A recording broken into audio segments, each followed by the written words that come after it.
čo všetko robíte, to sa ma veľmi často pýtate. Tak tu napríklad balím pozvánky do obálok pre jednu našu klientku. Na ďalšom zábere vytváram grafiku na balóny, tu plním balóny héliom a privezujem na ne šnúrku. Sem tam sa mi podarí zachytiť aj nejaký content, ako napríklad na tomto zábere.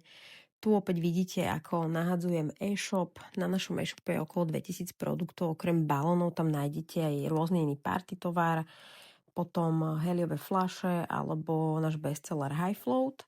Tu sa mi opäť podarilo zachytiť content. Tu sme robili komplet výzdobu vrátane prenajmu. Tu vidíte, ako si zoraďujeme menovky podľa zasadacieho poriadku, lebo je lepšie vždy, keď som pripravená a potom vlastne strávim menej času v prevádzke tým zdobením.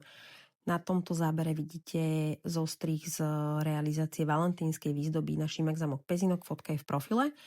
Tu sa kochám nádhernými menovkami pre jedného môjho klienta. Tieto menovky sme už robili viackrát aj v striebornej farbe.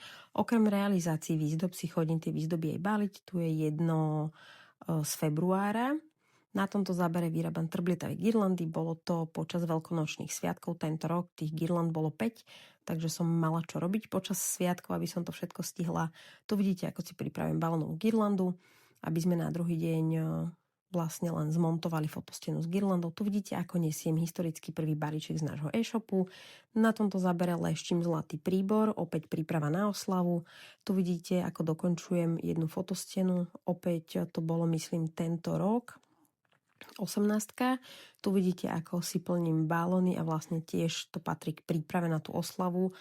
Vždy sa snažím chodiť s balónmi vopred pripravená. Tu vidíte opäť jednu realizáciu, tá bola tento rok. Moja milá klientka. Tu vidíte, ako zakladám na náš nový stojan uvítaciu tabulu, program alebo čokoľvek. Tento stojan je inak veľmi dobrá vec, pozrite si ho u nás na webe. A tu vidíte opäť, ako dokončujem dekorovanie jedného pikník stolu z tohto roku, z tohto leta. Takto vyzerá môj pracovný program celý rok. Niekedy v interiéri, niekedy v exteriéri. Takže toto všetko robím.